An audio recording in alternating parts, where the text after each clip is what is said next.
الکریم اما بعد هو الذی ارسل رسولہ بالہدی ودین الحق لیظہرہ علی الدین کلہ ولو کرہ المشرکون۔ دوستان عزیز، قبلہ ڈاکٹر صاحب کی شخصیت، آپ کی خدمات کے حوالے کے ہر پہلو پر گفتگو ہو چکی ہے، اور جو کچھ میں نے عرض کرنا تھا اس کا بہت سارا حصہ جناب ڈاکٹر کلیم اللہ صاحب نے بیان کر دیا۔ دو ایک باتیں بس کر کے آپ سے اجازت چاہتا ہوں، چونکہ تعلق بھی ایک بہت بڑی بات ہے۔ ایک چھوٹے سے تعلق کی بات، پھر اس پر میں هو الذی پر بات کرتا ہوں، اور تحریک کے مشن کے بعد تھوڑی سی بات کرتا ہوں۔ 87 کی بات ہے، ہم لوگ حج پر تھے۔ ان دنوں علامہ حکیم محمد حنیف القادری صاحب منہاج علماء کونسل کے صدر تھے، عارف امین صاحب، یہ سب لوگ حج پر پہنچے تو قبلہ ڈاکٹر صاحب بھی حج بیت اللہ کے لیے تشریف لائے۔ ان دنوں ویمبلے کانفرنس ہونے والی تھی لنڈن میں، 87 کی بات ہے۔ تو ہمیں پتہ چلا کہ قبلہ ڈاکٹر صاحب رکن یمانی کے سامنے بیٹھ کر دوستوں سے ملاقات کا وقت ہے کہ جو اگر آنا چاہیں تو وہاں آ جائیں۔ یہ میں بات ایک تو مرتبہ کر چکا ہوں، چونکہ یہ سب اپنے ہیں تو اس لیے میں نے اپنا سمجھ کے یہ بات کر رہا ہوں، ورنہ یہ بات ایک چونکہ ذاتی حوالے سے ہے، لیکن اس لیے کر رہا ہوں کہ اس کا تعلق شیخ الاسلام کے ساتھ ہے اور میرے ساتھ۔ تو خیر، ہر ایک نے اپنے لیے دعا کے لیے کہا، تو میرے والد گرامی حکیم محمد اسلم صاحب بھی تشریف فرما تھے۔ جب اٹھنے لگے تو والد صاحب نے شیخ الاسلام صاحب سے ہاتھ ملایا اور کہا کہ حضور میرے لیے دعا فرمائیں۔ میرے والد صاحب نے ڈاکٹر صاحب سے کہا کہ میرے لیے دعا فرمائیں۔ میں قریب ہی کھڑا تھا تو قبلہ شیخ الاسلام نے میرا ہاتھ پکڑ کر کہا کہ یہ شخص میری دعا ہے۔ تو وہ دن اور آج کا دن بس اس دعا کے سہارے اللہ پاک نے کامیابیوں سے نوازا ہے۔ دیکھیے، جب تک فکری طور پر کوئی چیز اور کوئی مشن ذہن میں نہیں اترے گا نا، نعرے بڑے قیمتی ہیں، نعرے بڑے اچھے ہیں، یہ جذبات کو گرم رکھتے ہیں، لیکن جس نعرے کے پیچھے فکر نہ ہو تو پھر اس سے اگر کوئی بڑا نعرہ لگے گا تو میں پھر وہ نعرہ لگاؤں گا۔ تحریک منہاج القرآن کے مشن میں سب سے پہلے ڈاکٹر طاہر القادری کا اعزاز یہ ہے کہ اس نے ہمیں اسلام کے حوالے سے ڈیفینسو پوزیشن سے نکال کر ایگریسو کے طور پر آن لائن اگلی پوزیشن پر لا کھڑا کیا ہے۔ چونکہ اب وقت نہیں، میں بہت کچھ لایا تھا اپنے ساتھ آپ کو تحریک منہاج القرآن کے فکر سے آشنا کرنے کے لیے، وہ چونکہ وقت نہیں، پھر کبھی انشاءاللہ۔ اور آج دن بھی ایسا ہے کہ سب دوستوں کو جی بھر کے بات کرنے کا موقع ملے۔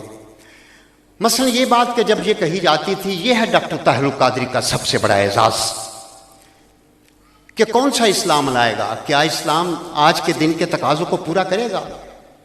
اس میں تو بینکنگ کا نظام ہی کوئی نہیں ہے، اس میں تو قانون کا نظام ہی کوئی نہیں ہے، اس میں تو اقلیتوں کی بات ہی کوئی نہیں ہے۔ ڈاکٹر طاہر القادری نے اس شک کا جواب دیا جو شک اسلام کی بالادستی کے حوالے سے پیش کیا جا رہا تھا۔ جب بات کی بینکنگ کی تو قبلہ ڈاکٹر صاحب نے بینکنگ کے حوالے سے، بلاسود بینکری کے حوالے سے ڈھیر لگا دیا، دلائل کے ڈھیر لگا دی اپنے ان سارے حوالوں کے ساتھ کہ اسلام بینکنگ کے سسٹم میں یہ نظام پیش کرتا ہے۔ جب بات ہوئی قانون کی تو ڈاکٹر طاہر القادری نے قانون کی بالادستی کے حوالے سے دلائل پیش کر دیے کہ عدل کا نظام کیسا ہوگا، سزا کا نظام کیسا ہوگا، ہماری جیل کا نظام کیسا ہوگا۔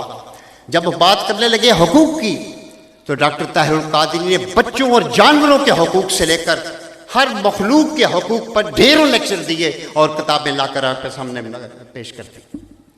تو بات کرنے کا مقصد یہ ہے، تحریک منہاج القرآن جب اسلامی نظام کی بات کرتی ہے تو پورا سسٹم اس نے اپنے پاس رکھا ہے، قوم کو دیا ہے، اس کے سامنے امانتاً رکھا ہے۔ بد نصیبی ہماری یہ ہے کہ طاہر القادری کا مشن یہ تقاضا کرتا ہے کہ ہم اس لٹریچر کو، ہم اس کتاب کو، ہم اس ویژن کو، ان شکوک و شبہات کو دور کرنے کے لیے لوگوں کے ذہنوں تک پہنچائیں جو اسلام کے بارے میں یہ سوال کرتے ہیں کہ یہ کب آئے گا، یہ کہاں آئے گا، یہ کیسے آئے گا۔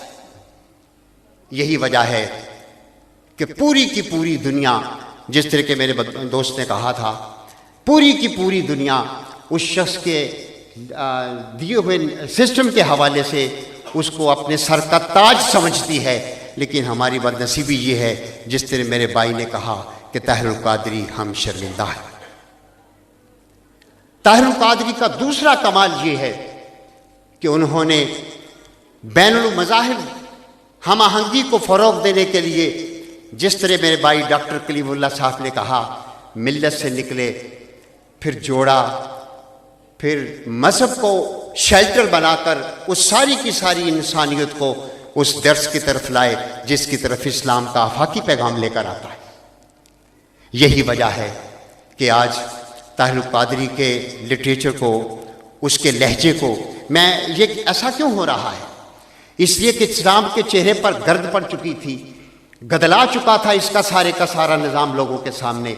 طاہر القادری نے اس چہرے اسلام کے چہرے پر سے معیشت کا معاملہ ہو، وہ ثقافت کا معاملہ ہو، وہ کلچر کی بات ہو، وہ قانون سازی کی بات ہو، وہ حقوق کی بات ہو، ہر صنف میں سے، چہرے میں سے مٹی کو ہٹا کر اسلام کا صاف ستھرا چہرہ لوگوں کے سامنے رکھا ہے۔ اب ہمیں شرمندگی نہیں ہے کہ تم کون سا اسلام لے کر آؤ گے، ہم وہی اسلام لے کر آئیں گے جو 1500 سال پہلے ذات مصطفیٰ ہمارے لیے لے کر آئے تھے۔ اب اگلی بات سنیے گا، یہ وہ باتیں ہیں جو ان نوجوانوں کو جو ابھی نعرے لگا رہے تھے، یہ قیمتی سرمایہ ہے ہمارا، جب یہ چیزیں ان کے فکر میں اتریں گی پھر یہ گھر گھر پہنچے گی۔ اب دیکھیے ایک اور بہت بڑی بات ہوئی، ڈاکٹر طاہر القادری کا دوسرا، اور میں سمجھتا ہوں کہ اتنا بڑا اعزاز ہے ہم اس کا قرض نہیں اتار سکتے۔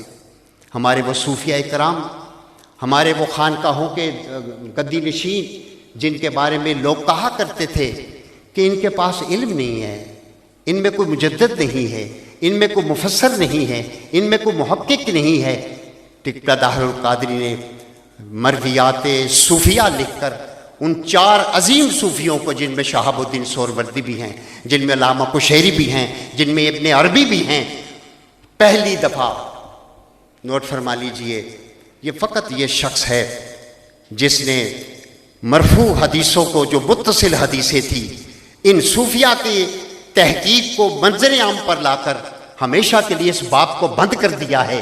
ہمارا صوفی محدث بھی ہے، ہمارا صوفی محقق بھی ہے، ہمارا صوفی مفسر بھی ہے، ہمارا صوفی مجدد بھی ہے۔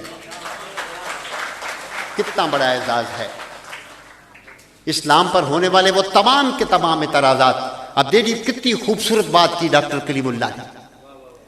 اگر یہی بات ہوتی کہ میرے خیال میں ہاں ٹھیک ہو گیا، چلے وما علینا الا البلاغ المبین،